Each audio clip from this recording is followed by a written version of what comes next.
So, Amir, there's a lot of conversation about the demand side potential for SMEs and agri, both SMEs and agri in Pakistan with respect to Islamic.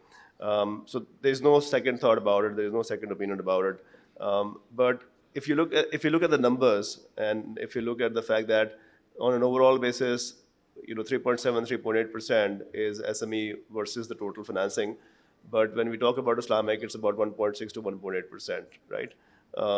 So this is an area worth exploring with you as to what is the reason behind the number not being so optimized versus the demand side potential that we have been hearing about. And also, do you anticipate any supply side challenges which need to be addressed so as to make sure that we are able to really crystallize this opportunity well? Thank you for us. I think good afternoon to everyone. So all these points are very relevant. So let me try to pick each one by one. Let's pick one side first, which is the demand for financing in Pakistan. So if you look at the numbers, which is estimated in Pakistan, number of SMEs operating, they are roughly over 5 million SMEs operating in Pakistan. Those who are getting financing from commercial banks are roughly 175,000 only. The rest are going to other specialized entities like microfinance banks. So this is a very, very small fraction of SMEs who are actually borrowing from the commercial banks, roughly 3.3%. Now, there are definitely reasons behind it. One reason is that they want to have access to financing, but that is not available.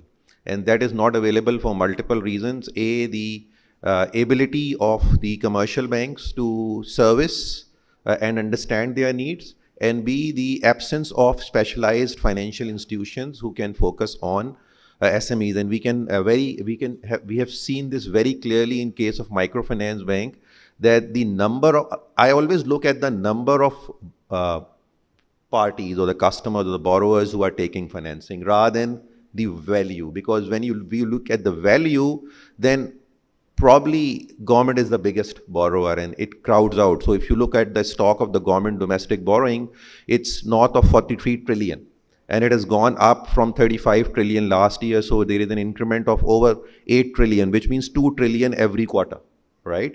And if you look at the number which State Bank now is targeting for SME financing to grow is to grow it to 1.1 trillion from 550 billion. So an increase of 550 billion in a year's time. And in every year, there is a crowding out by the government of Pakistan by borrowing an additional 8 trillion rupees, right?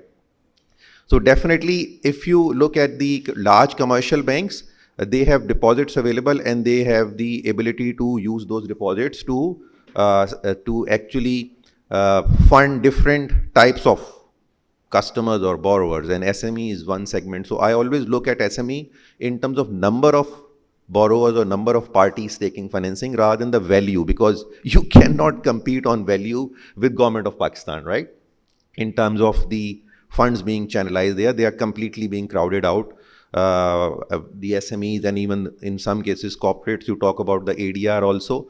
So definitely there is a competition of the total funding available and the demand which is coming in, and which is the easiest thing to do in Pakistan or anywhere in the world. Investing into government treasuries is the easiest thing to do anywhere in the world. So this is a tougher piece to do. So we have to do some more development work around it.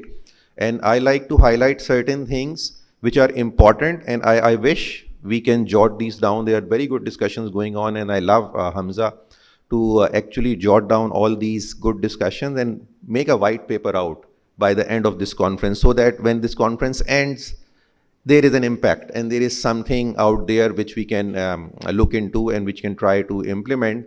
So one thing is definitely, which Rahmat has already touched upon, is the definition of SMEs.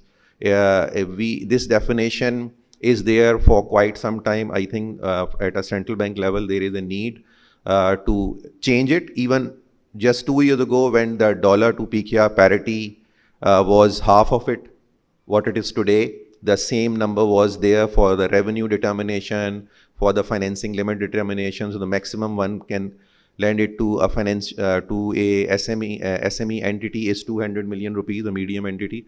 So all these limits have to change now. And there is one interesting thing when we talk about the cash flow based financing instead of a collateral based financing. So we have to keep in mind that for a very long time, the bankers are being trained to finance on the basis of collateral more than the cash flow. So there is a new orientation for bankers also. So definitely there is a need for a completely independent vertical, which banks have set up. Some of the banks have set these verticals very well. My bank has also set up that vertical. So that vertical has to be staffed by people who have a cash flow based financing mindset. And when we come to a cash flow based financing mindset, then this whole digital piece is very important from the supply side, which you call digital supply chain finance. So we have been trying to do SME financing for quite some time, but doing it in a human intensive manner. I think we have all tested, it has not yielded result to date. So we have been trying to do it for last 50 years and probably will continue to do it for next 50 years. But I think the results will still be not very encouraging. But with the help of digital supply chain finance, we have recently done an experiment whereby we enter into an arrangement with anchor corporates, and in a period of 18 months, we were able to disburse 28 billion rupees and we were able to execute 32,000 transactions. With 32,000 transactions is quite a large number, and all these transactions were executed. Most of the disbursements were executed digitally in probably less than 5 seconds.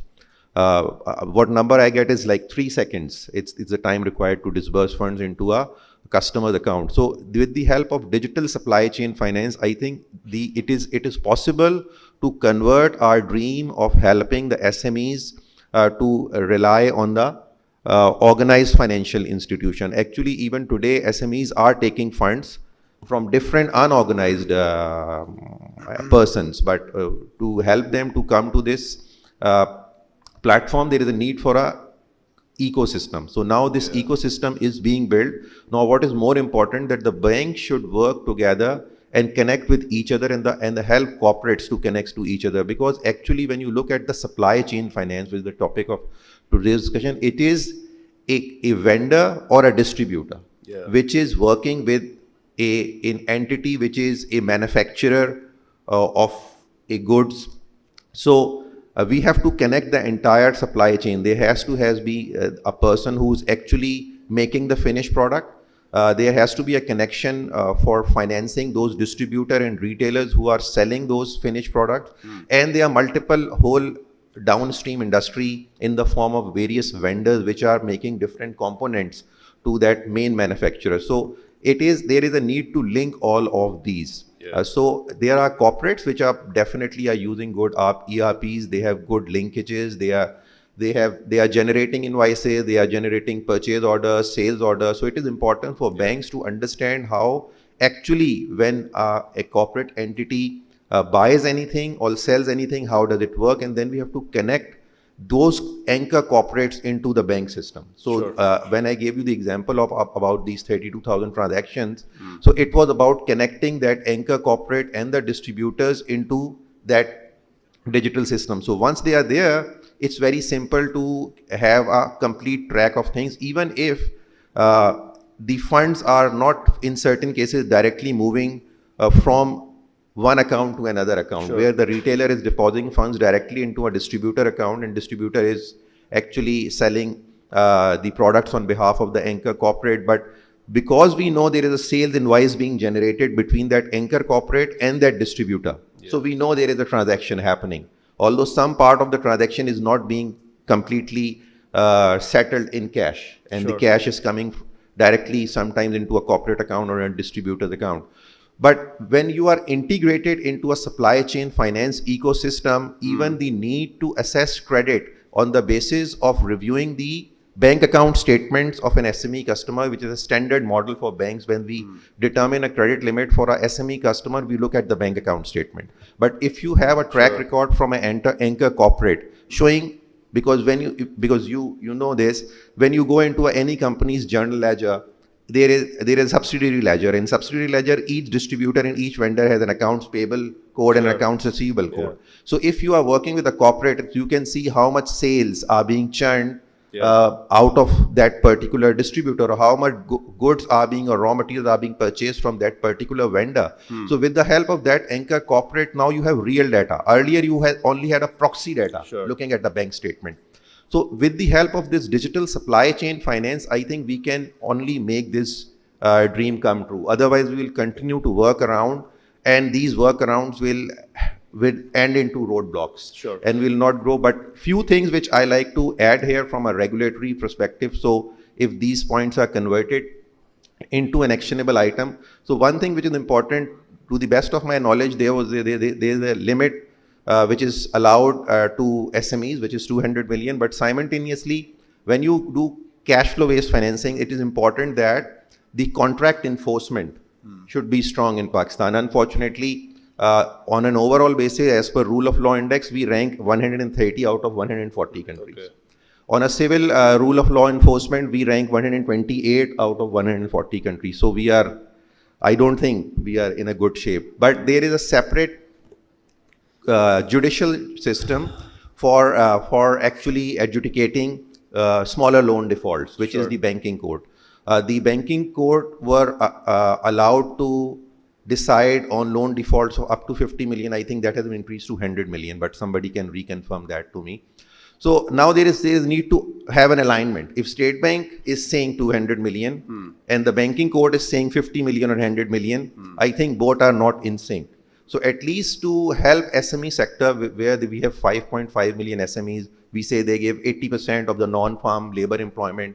They contribute 40% of the Pakistan GDP. There have to be a sync between different regulatory authorities that what courts are deciding, what banking regulations are saying. And then there's a need for bankers at the forum of PBA and this NIBAF or IBP, that they are judges in banking courts who need to be trained in banking. So as far as I know some of the judges, it is considered to be the worst posting to get into a banking court. So good judges don't want to get into a banking court because it's not something very exciting for them. We have to invest in the training of those judges so that when these new judges come in, they are trained.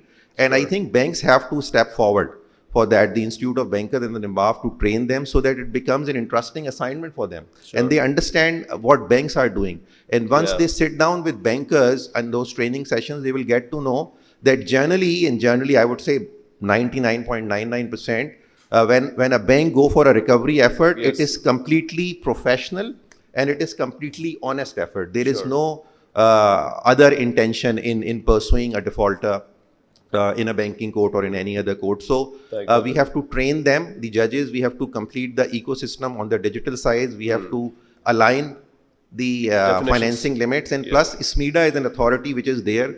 It used to do a super good job. It's still, I think, struggling. There's an again need for banks at the forum of PBA and SMEDA to collaborate, because SMEDA is a government funded authority. So if we can engage them and give them some funds collectively to do certain studies to help SMEs out, unless and until there is a complete ecosystem, we will continue to struggle and we'll continue to hit roadblocks. So these are some things I think these are important to work on this. At the last point, I want to also add, I know you are running out of time. Quite short of time. Quite of time. Is the focus of this sector, specifically focusing on those SMEs which are helping to grow our exports. If you look at the composition of Pakistan GDP, 86% of the GDP is from the consumption. So it's the C. It's very unfortunate. So every time we grow our GDP, we have a huge current account deficit.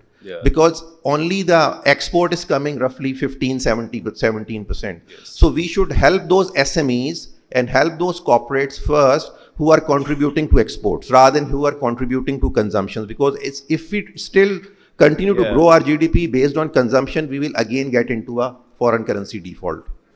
Thank you.